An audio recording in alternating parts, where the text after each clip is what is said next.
watching Let's Chat. And again, Debbie Bagwell from Tunnel Hill, Georgia. Congratulations on getting the tickets for the 54th Annual O'Reilly World of Wheels. Sonny McLean right off camera here. Sonny, you're the man. See you down there a little bit later. Debbie Bagwell, your tickets are right here. And guess what else Sonny McLean did, being the nice guy that he is? He gave me tickets for our next guest, VIP tickets for the O'Reilly World of Wheels, going out to this guy, Mr. Mike Keith. Mike, good morning. Good morning. Thank you. You're going to be a little busy Sunday, but if you get a chance tomorrow or Saturday, come on down. We got tickets with your name on them right here.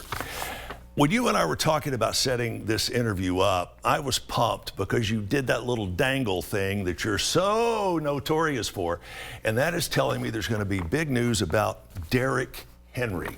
We're going to go ahead and talk about the Derrick Henry news. Fill us in.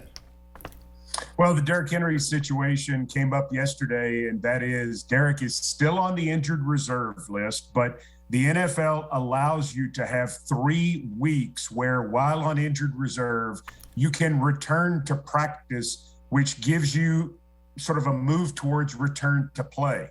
The Titans started that 3-week window yesterday, and so I watched Derrick Henry practice actual football yesterday, and hopefully it means that he's going to return this weekend or in the playoffs, but it looks like Derrick Henry's coming back to play for the Titans this season. What did you think after the first couple of plays when you watched him yesterday? What was going through your mind?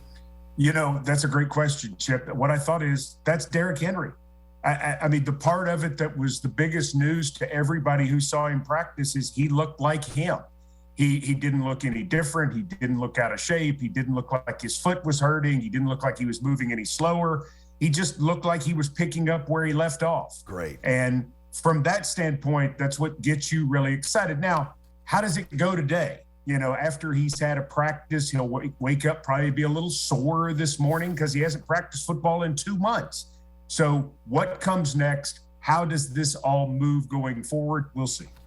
And you know, Mike, you got to think this is playing a little or maybe a lot of psychological mind play with the staff of the Houston team. Derrick Henry back, maybe Derrick Henry not back. That's got to be playing a little mental havoc with them. And I hope it is. All right, next question. Julio Jones. What are you thinking about Julio? Julio practiced again yesterday.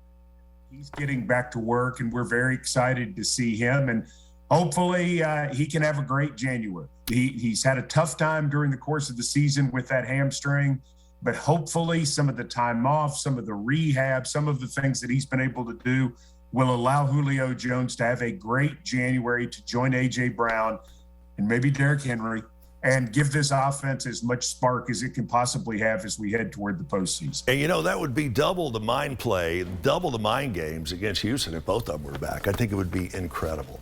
Let me see if I get this right. With a win this Sunday, that would give Julio, Derrick, and the rest of the team a little much-needed rest with a bye week. So let me see if I got this right. A win this weekend against the Texans as the potential #1 seed in the division. #1 seed gives you the bye week, a little extra rest, a little extra recoup time. How big of a difference in the playoff hopes will a victory Sunday mean for the staff of the Titans?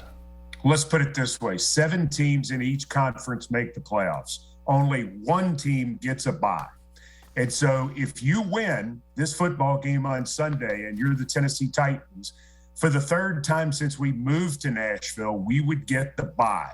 That means we would have to win 2 games in the divisional round and in the conference championship to go to Super Bowl 56. So, yeah, it's a big deal. All right, what's the Mike Keith keys to the game about the Titans taking the #1 seed this weekend? Don't turn the ball over. You know, that's what they did in the first game against Houston. They turned the ball over. When the Titans don't turn the football over, they win. When they do turn the football over, they lose. That's what it comes down to. Number 2, you've got to get after this rookie quarterback, Davis Mills, who's playing excellent football right now for the Texans. Talented young man, originally out of Atlanta. He's got some big-time potential. We've got to put pressure on him. And finally, we've got to win the run game. We've got to be able to continue to run the football no matter who's running it, and we've got to stop their run game. If we do those three things, we're the #1 team in the AFC. And I certainly hope it pans out like that. And I got to tell you, please pass this along to Coach Mike Vrabel. Every time I see him play, or every time I see the Titans play, Vrabel on the sidelines, there's one thought that consistently goes through my head.